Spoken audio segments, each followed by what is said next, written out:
New numbers from Statistics Canada show Canadians continue to shun travel to the United States. The data shows 1.4 million Canadians made return trips from the U.S. by car in October. That's a drop of more than 30% from the same time last year.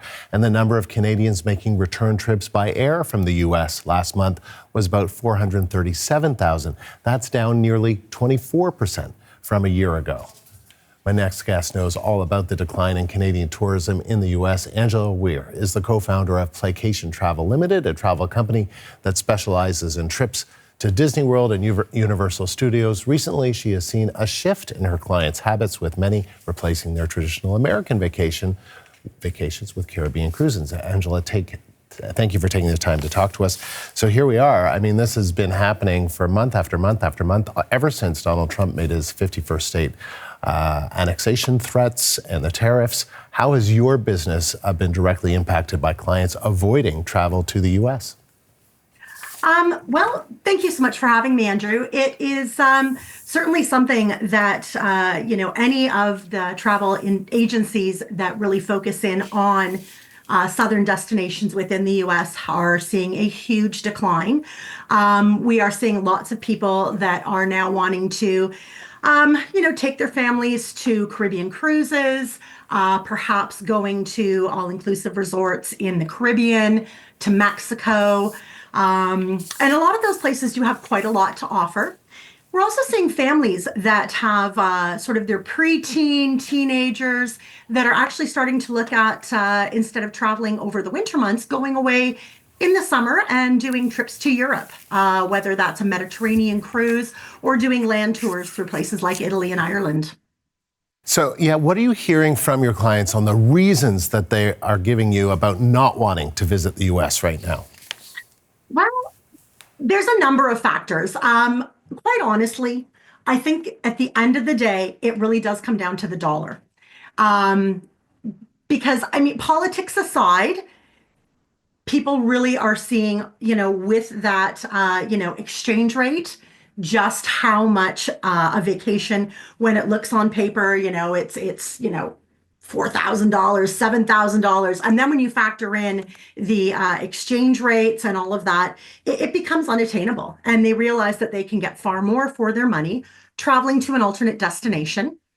There is certainly a lot of people who I want to say support Canada. We certainly do. We're certainly seeing that in the travel industry, where people who are choosing to travel, I say shop local, see the world.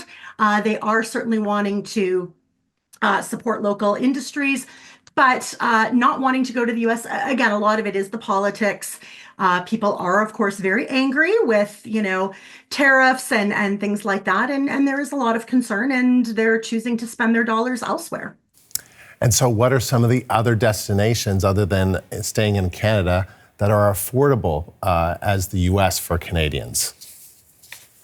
Well, as I said, people are finding that Europe is actually more affordable than what they had thought previously. Or again, when you start doing comparisons, when you're looking at the dollar value of doing an exchange rate of what you are going to be paying for a U.S. vacation, sometimes doing a week-long trip through Europe is not that much more expensive.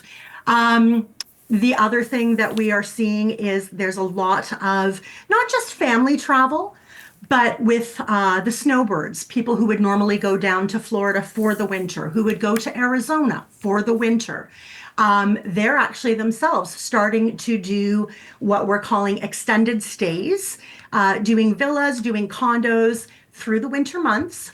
Maybe not for 3 months. Now they're only going 28 days, but they're going to destinations like Spain, like Portugal, to Mexico. They still want to get away from that snow, but they're willing to shorten the length of stay away from our winters to go elsewhere and to not go to the U.S.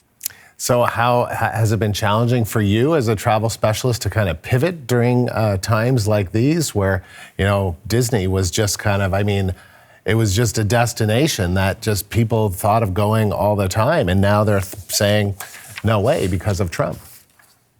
Well, I'm going to tell you, there are still people that are going to go there. And I want to say this is a result of COVID. People lost time, they lost years, they lost doing things with their families. And so some people are still willing to overlook that. They're still willing to go. Certainly the numbers are down. But that being said, pivoting is part of being a travel advisor. We've been through COVID was probably the most devastating thing that ever happened to our industry. And so, it's learning to offer people what they want. It's, doing investigating. So, personally for me, I have in my lifetime with my own family, more than 20 some odd trips to Disney World. I've stayed at every single resort. I could answer any question you have about that destination.